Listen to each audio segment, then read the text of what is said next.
नमस्कार, हिमाचल बुलेटिन में आपका स्वागत है। आज के मुख्य समाचार। डॉक्टर यशवंत सिंह परमार औद्यानिकी एवं वानिकी विश्वविद्यालय में 12वां द्विवार्षिक राष्ट्रीय कृषि विज्ञान केंद्र सम्मेलन आयोजित। हिमाचल प्रदेश में प्राकृतिक खेती खुशहाल किसान योजना के अंतर्गत 1,71,000 किसानों ने अपनाया प्राकृतिक खेती को। मुख्यमंत्री ने माधव सृष्टि बहुआयामी संस्थान का किया दौरा। और अब समाचार विस्तार से। मुख्यमंत्री श्री जयराम ठाकुर ने आज जिला सोलन के नौणी स्थित डॉक्टर यशवंत सिंह परमार औद्यानिकी एवं वानिकी विश्वविद्यालय में आयोजित 12वें द्विवार्षिक राष्ट्रीय कृषि विज्ञान केंद्र सम्मेलन की अध्यक्षता की। प्राकृतिक खेती और अन्य सतत कृषि तकनीक विषय पर आधारित 2 दिवसीय सम्मेलन में देश भर से 731 कृषि विज्ञान केंद्र और विभिन्न राज्यों के 1000 से अधिक वैज्ञानिक और किसान भाग ले रहे हैं। मुख्यमंत्री ने कहा कि वैज्ञानिकों को यह सुनिश्चित करना चाहिए कि राज्य के किसानों और बागवानों को लाभान्वित करने के लिए विश्वविद्यालय और विभिन्न संस्थाओं की प्रयोगशाला में किए गए अनुसंधान को खेतों में स्थानांतरित किया जाए। मुख्यमंत्री ने कहा कि प्रदेश के किसान मेहनती और परिश्रमी हैं और नई तकनीकें अपनाने में देश के अन्य राज्यों से आगे है। उन्होंने राज्य में प्राकृतिक खेती को बढ़ावा देने के लिए प्रदेश के पूर्व राज्यपाल और गुजरात के वर्तमान राज्यपाल आचार्य देवव्रत के प्रयासों की सराहना की। मुख्यमंत्री ने कहा कि वर्तमान सरकार ने सत्ता संभालने के 3 महीनों के भीतर ही किसानों के दीर्घकालीन कल्याण के लिए प्रदेश में प्राकृतिक खेती खुशहाल किसान योजना आरंभ की और प्राकृतिक खेती को बढ़ावा देने के लिए 25 करोड़ रुपए का बजट प्रावधान किया। वर्तमान में प्रदेश के लगभग 1,71,000 से अधिक किसानों ने प्राकृतिक खेती को अपनाया है। मुख्यमंत्री ने कहा, हिमाचल में हमारे 3,615 पंचायतें हैं। हमारा प्रयत्न है कि हर पंचायत में हम इसको शुरू करें और पायलट प्रोजेक्ट के नाते पायलट प्रोजेक्ट के रूप में हम इसको सभी पंचायतों में, चाहे थोड़ी इसमें ही सही, लेकिन हम शुरुआत करें। और इसलिए इस कार्यक्रम को आगे बढ़ाने की दृष्टि से आज की तारीख में जरूरत महसूस की जा रही है, क्योंकि मनुष्य आज के इस दौर में, हम जिसको हम बोलते हैं हम कलयुग में हैं आज के इस दौर में, तो प्रवृत्ति हम लोगों की क्या बन गई है?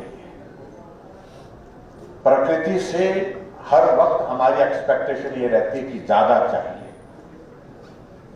जल्दी चाहिए, अभी चाहिए, इसी वक्त चाहिए।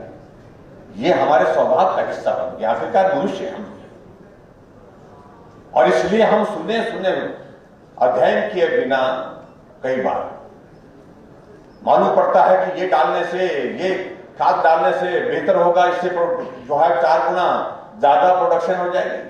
हम उस दिशा में चल पड़ते हैं और ये करते करते जो हमारी मिट्टी की परिस्थिति यहाँ पर ये हो गई, हमारी जमीन की जो परिस्थिति ये हो गई, जो हासिल किया जा सकता था वो हासिल करने की स्थिति में ही नहीं रह गई।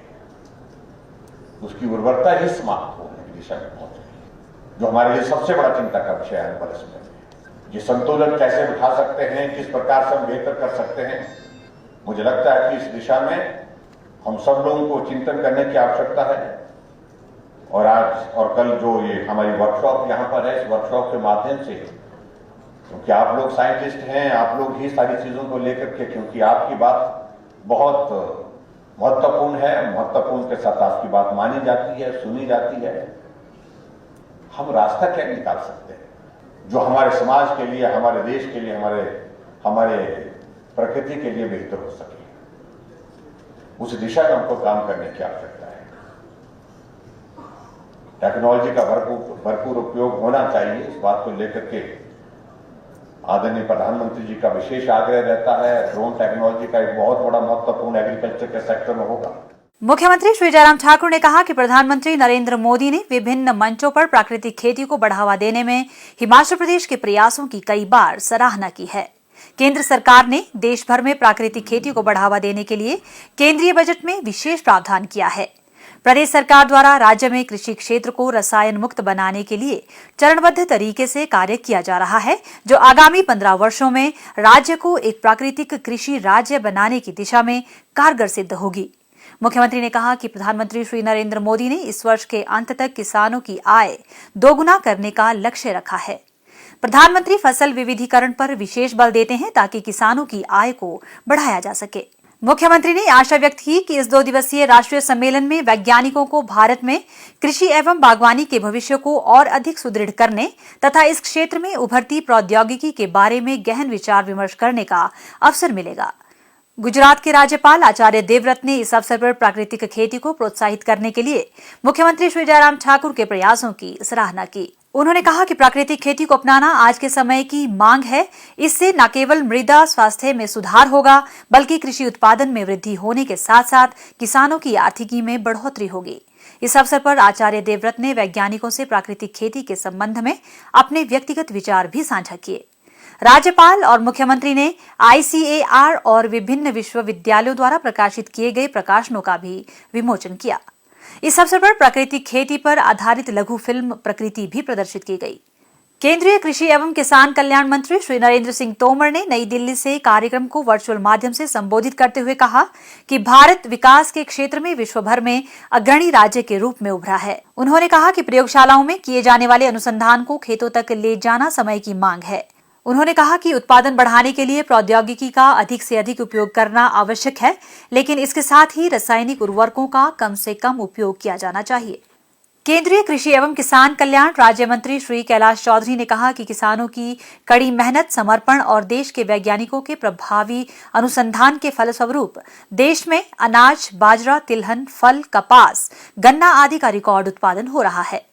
उन्होंने कहा कि खाद्यान्न उत्पादन के मामले में भारत को आत्मनिर्भर बनाने के लिए दृढ़ प्रयास किए जाने चाहिए। मुख्यमंत्री श्री जयराम ठाकुर ने आज सोलन जिला के गढ़ के सेर स्थित माधव सृष्टि बहुआयामी संस्थान का दौरा किया और इस मिशन के तहत क्रियान्वित की जा रही विभिन्न परियोजनाओं की प्रगति में गहन दिलचस्पी दिखाई।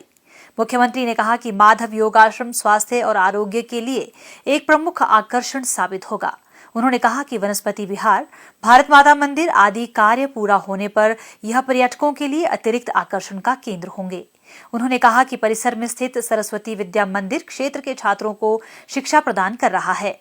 श्री जयराम ठाकुर ने आश्वासन दिया कि राज्य सरकार इस संस्थान के विकास के लिए हर संभव सहायता प्रदान करेगी। इससे पूर्व मुख्यमंत्री ने परिसर में माधव गौशाला का भी दौरा किया और गौ पूजा की।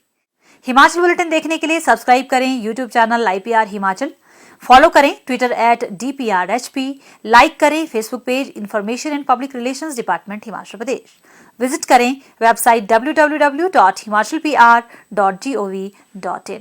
इस अंक में इतना ही। कल फिर होगी मुलाकात। दीजिए इजाजत। नमस्कार।